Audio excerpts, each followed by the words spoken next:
Constantine एक fantasy और horror movie है। ये हेवन और हेल के टॉपिक पर बनी हुई है। अगर आप इस टॉपिक को पसंद करने वालों में से हैं, तो ये मूवी आपको खूब पसंद आएगी। और पर्सनली बताऊं तो मुझे ये मूवी बेहद पसंद है और मैंने कई बार देखी है और आप लोगों को भी एक बार तो जरूर देखनी चाहिए।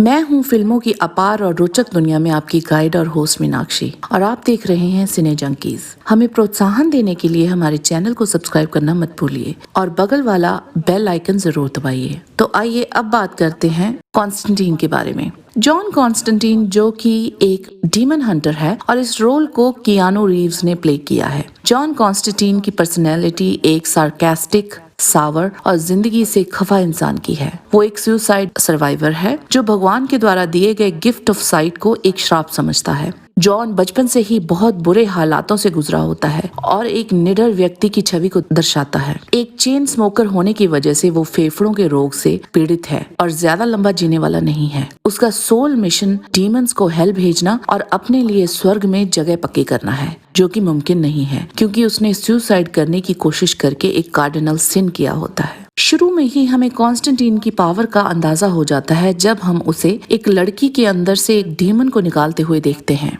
दूसरी ओर हम देखते हैं कि रेचल वाइस, जो कि एंजेला डॉडसन एलए पुलिस डिटेक्टिव का रोल अदा कर रही हैं, अपनी बहन के फ्यूनरल के लिए प्रीस्ट से मिलने आती हैं, जहां हमें पता चलता है कि एंजेला की सिस्टर इजाबेल, जिसने सुसाइड किया होता है, वो एंजेला की ट्विन है जो बिल्कुल उसी की तरह दिखती है। वो एक हॉस्पिटल की छत से कूद जाती है और अपनी जान दे देती है। एंजेला चाहती है कि उसकी सिस्टर, जो कि एक डिवाउट कैथोलिक थी, को प्रॉपर कैथोलिक ब्यूरियल मिले ताकि उसकी आत्मा को शांति मिल सके, परंतु प्रीस्ट इस बात के लिए नहीं मानता और कहता है कि इजाबेल ने सुसाइड किया है, जो कि एक सिन है। पर एंजेला का मन नहीं मानता। वो कहती है कि इजाबेल ऐसा कर ही नहीं सकती। एंजेला जब अपनी बहन के सुसाइड की सीसीटीवी फुटेज देख रही होती है तो उसे अचानक इजाबेल के मुंह से कॉन्स्टेंटीन का नाम सुनाई पड़ता है और वो कॉन्स्टेंटीन को खोजने के लिए निकल पड़ती है। जब वो कॉन्स्टेंटीन के घर पहुंचती है तो कॉन्स्टेंटीन उसे मना कर देता है और वापस भेज देता है, परंतु तभी वो देखता है कि डीमन एंजेला का पीछा कर रहे हैं और वो उसके पीछे पीछे बाहर जाता है और उसे बताता है,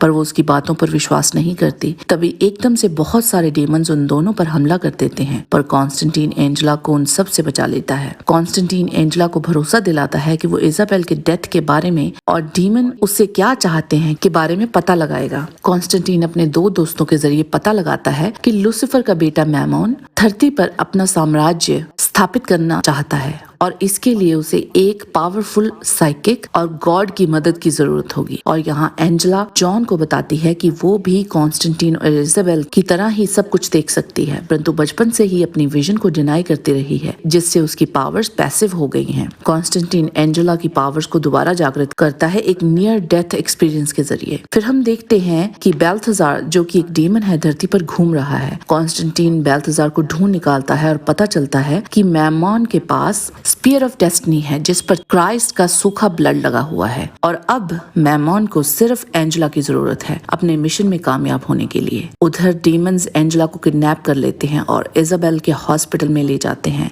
मैमोन की धरती पर एंट्रेंस के लिए। और यहाँ हमें पता चलता है कि मैमोन को धरती पर लाने का प्लान असल में गैब्रियल, गॉड के एंजल ने बनाया होता है। गैब्रियल गॉड के ह्यूमंस को अपना फेवरेट बनाने के फैसले से नाखुश होने के कारण धरती पर हेल लाना चाहता है। जब कॉन्स्टेंटीन गैब्रियल को रोकने की कोशिश करता है तो गैब्रियल उसे दूसरे कमरे में फेंक देता है और एंजेला को स्पीयर ऑफ डेस्टिनी से मारने ही वाला होता है कि कॉन्स्टेंटीन अपनी कलाई काट लेता है और समय रुक जाता है। लूसीफर खुद कॉन्स्टेंटीन की सोल को लेने के लिए पहुंच जाता है। कॉन्स्टेंटीन लूसीफर को मैमोन के प्लान के बारे में बताता है। लूसीफर मैमोन को वापस हेल भेज देता है और जैसे ही गैब्रियल लूसीफर को रोकने की कोशिश करता है, उसके पर जल जाते हैं और गैब्रियल इंसान बन जाता है। लूसीफर कॉन्स्टेंटीन को कुछ मांगने के लिए कहता है और कॉन्स्टेंटीन इजाबेल के लिए स्वर्ग मांग लेता है। लूसीफर उसकी मांग मान लेता है, पर जैसे ही वो कॉन्स्टेंटीन को खींचकर नर्क ले जाने लगता है, गॉड उसे लेके नहीं जाने देता, क्योंकि कॉन्स्टेंटीन के सेल्फलेस एक्ट की वजह से वो खुद को रिडीम कर लेता है। लूसीफर कॉन्स्टेंटीन की सोल को लूज करने की वजह से गुस्से में उसके लंग्स के कैंसर को क्योर कर देता है ताकि वो लंबा जिए और कोई ना कोई गलती करे जिससे लूसीफर को फिर से उसकी सोल मिल सके।